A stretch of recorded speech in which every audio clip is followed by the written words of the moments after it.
Okay Telugu view పాయింట్కి తిరిగి స్వాగతం. పవన్ కళ్యాణ్ వారాహి యాత్ర ఎందుకు బ్రేక్ ఇచ్చినట్టో ఎవరికి తెలియదు. అంటే మేము ఏదన్నా చాలా మందికి దాని మీద సందేహాలు ఉన్నాయి నాతో పాటు. ఎందుకు అనేది తెలియట్లేదు. అది పాజిటివ్, నెగెటివ్ అనేది కాదు. మనకి వాళ్ళకున్నటువంటి ఇన్ఫర్మేషన్, వాళ్ళకున్న అంతర్గత వ్యూహాలు మనకి తెలీదు కాబట్టి నేచురల్‌గా సందేహాలు రావటంలో ఇదుంది. అంటే ఒకటి అయ్యుండొచ్చు. ఎన్నికల్లో సమయం అయితే చాలా తక్కువుంది. అది మాత్రం అందరూ గుర్తుపెట్టుకోవాలి. సమయం ప్రతి క్షణం విలువైంది. అది మనకన్నా వాళ్ళకి బాగా తెలుసు. మనకేం తెలీదని కాదు. ఇప్పుడు చంద్రబాబు నాయుడు జైలు నుంచి బయటకొచ్చిన తర్వాత మరి ఆయన విస్తృతంగా తిరుగుతున్నాడు. మీటింగులు పెడతా ఉన్నాడు. కానీ పవన్ కళ్యాణ్ మాత్రం వరాహ యాత్రకి బ్రేక్ ఇచ్చాడు. ఇది నిజం. ఇదే మా అందరిలో ఉన్నటువంటి సందేహం. కారణం ఏంటో నాకైతే తెలియదు. మేబీ ఆయన ఈ పార్లమెంటరీ ఎన్నికల వ్యూహాల్లో భాగంగా ఇప్పుడు ఉదాహరణకి ఒక ఆర్గనైజేషన్ నిర్మాణం, దాన్ని తర్వాత దానికి కావాల్సినటువంటి రిసోర్సెస్, ఇవన్నీ సమయం, ఇవన్నీ చూసుకున్నప్పుడు ఆర్గానిక్ గ్రోత్ కన్నా ఇనార్గానిక్ గ్రోత్ మీద ఎక్కువ దృష్టి పెట్టినట్టుగా నాకనిపిస్తా ఉంది. ఎందుకంటే, ఈ గ్యాప్ అయితే వచ్చింది. ఎందుకు గ్యాప్ వచ్చిందనేది మనకు తెలీదు. బట్ మరి దృష్టి ఎక్కడుందంటే, ఇనార్గానిక్ గ్రోత్ మీద ఎక్కువుంది. కొత్త వాళ్ళు జాయిన్ అవుతున్నారు. అప్పుడు వంశీకృష్ణ యాదవ్ వచ్చాడు. ఇంకా కొంతమందొచ్చారు. ఇప్పుడు కొత్తగా వల్లభనేని బాలశౌరి లాంటి కొద్దిగా సీనియర్ నాయకులొచ్చారు. అట్లానే అంతకన్నా ముఖ్యంగా నా దృష్టిలో ఉత్తరాంధ్రలో ముఖ్యమైంది కొణతాల రామకృష్ణ. ఆయన కూడా జాయిన్ అవుతాడనేటువంటిది బాగా ఇనపడుతుంది. ఇటీవలే పవన్ కళ్యాణ్‌ని కలవటం కూడా జరిగింది. అంతకుముందు అంబటి రాయుడు గూడా వచ్చి కలవటం జరిగింది. అంటే ఏంటంటే, ఈ ఇనార్గానిక్ గ్రోత్ అనేది పవన్ కళ్యాణ్ మీద కాన్ఫిడెన్స్ పెరిగింది ఒకనాటి కన్నా. అది క్లియర్‌గా అర్థమవుతుంది. లేతే ఎందుకొస్తారండి ఎవరైనా గూడా. ఒకనాడు ఏందంటే, ఈయన దగ్గరికి రావటానికే ఏముందిలే అనుకున్నటువంటి వాళ్ళు కూడా, ఇవాళ పవన్ కళ్యాణ్‌ని కలవాలని చెప్పి తాపత్రయపడుతున్నారు. దానికన్నా ముఖ్యమైన పరిణామం ముద్రగడ పద్మనాభంలో వచ్చిన మార్పు. ఆయన కూడా వైసీపీలో చేరనని నిర్ణయించుకోవడం.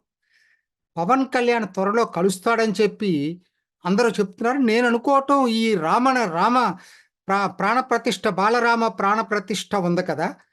అది దానికి వెళ్ళొచ్చిన తర్వాతనే రాజకీయాలు ఊపందుకుంటాయని నాకు అనుకుంటున్నాను. ఆ తర్వాత అక్కడికి పవన్ కళ్యాణ్ గోదావరి జిల్లాలకు వెళ్ళే అవకాశాలున్నాయి. ముద్రగడ పద్మనాభాన్ని కలిసే అవకాశం కూడా ఎక్కువుంది.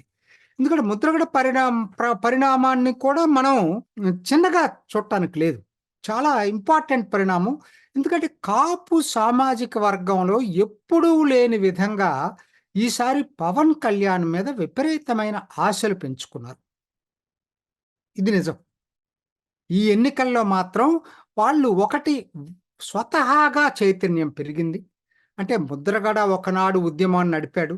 ఇటీవల కాలంలో దాసరి రాము కూడా కాపుల్లో ఆ చైతన్యం తీసుకురావటానికి రాష్ట్ర వ్యాప్త పర్యటనలు చేస్తూనే ఉన్నాడు. ఆయన ఆ దశగా మాత్రం కృషి చేసిన వాళ్ళల్లో కరెంట్ లీడర్స్‌లో చెప్పుకోవాల్సొస్తే దాసరి రాముని చెప్పుకోవాల్సిన పరిస్థితి ఉంది.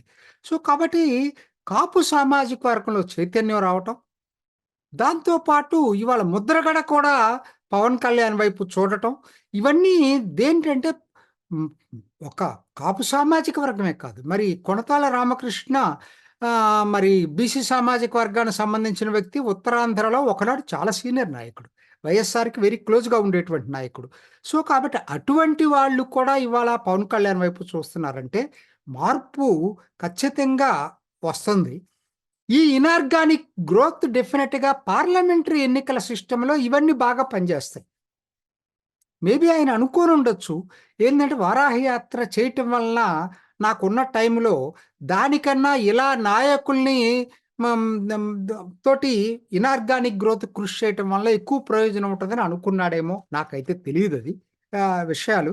బట్ మొత్తం మీద ఒక ఇదేం కనపడతా ఉందంటే, శ్రీకాకుళం నుంచి ఏలూరు వరకు పశ్చిమ గోదావరి వరకు. ఈ ఏరియా మొత్తం కూడా కాపు ప్లస్ బీసీ సామాజిక వర్గాలు ఒకటిగా ఒక ఒక కాంబినేషన్‌గా జనసేన వైపు ర్యాలీ అవుతున్నట్టుగా అర్థమవుతుంది. మత్స్యకారుల్లో విపరీతమైన అభిమానం ఉంది పవన్ కళ్యాణ్‌కి. అట్లనే శెట్టి బలిజలు కూడా ఇటీవల కాలంలో బాగా ర్యాలీ అవుతున్నారు. సో, కాబట్టి తెలియకుండా ఏమైపోతుందంటే కాపు, బీసీ సామాజిక వర్గాలు దగ్గరకొచ్చినాయి. పీఆర్‌పీ టైంలో లాగా విడిపోకుండా దగ్గరకు రావటం అనేది జరిగింది. కాబట్టి శ్రీకాకుళం నుంచి పశ్చిమ గోదావరి వరకు అధిక స్థానాల్లో జనసేన పోటీ చేసేది ఈ ఏరియాలోనే. ఆ తర్వాత క్రమంలో వస్తే కృష్ణా, గుంటూరు జిల్లాలు. మిగతా ప్రాంతాల్లో అక్కడక్కడ పోటీ చేస్తారు. ఇది జరగబోతుంది. కాబట్టి మొత్తం మీద మాత్రం పవన్ కళ్యాణ్ యొక్క ప్రెస్టీజి నిజంగా కూడా ఊహించిన దానికన్నా పెరిగిందని చెప్పొచ్చు. ఎందుకంటే మిగతా నాయకులు అందరూ కూడా ఇవాళ పవన్ కళ్యాణ్ వైపు చూస్తున్నారంటే అర్థం అదే కదా! ఊహించిన దానికన్నా ఆయన ఇది పెరిగింది. ప్రెస్టీజ్ పెరిగింది. ప్రజల్లో కూడా ఒక నమ్మకం ఏర్పడింది. ఈయన పర్మనెంట్‌గా ఉండేటువంటి రాజకీయ నాయకుడు అనేటువంటిది. కాబట్టి ఇప్పుడు అందరూ ఎదురు చేస్తుందంటే తదుపరి పరిణామాలు ఏమి జరగబోతున్నాయి? ముందుగా ఫస్ట్ ఇంటర్మ్ లిస్ట్ ఒకటి రిలీజ్ చేస్తారా? లేకపోతే బీజేపీ తోటి ఒప్పందం చేసుకుంటారా? లేకపోతే అసలు జనసేన, టీడీపీ మధ్య సీట్ల ఒప్పందం కుదిరి సీట్లు ఇల్లని చెప్పి ప్రకటిస్తారా? ఇవన్నీ మనకి క్వెషన్ మార్క్స్. వీటి కోసం జనం ఎదురు చూస్తా ఉన్నారు. సో, నా దృష్టిలో ఏందంటే అందరితో పాటు నేను కూడా మీ అందరితో పాటు తదుపరి పరిణామాల కోసం ఎదురు చూద్దాం. ఇది ఈనాటి ఓకే తెలుగు వ్యూ పాయింట్.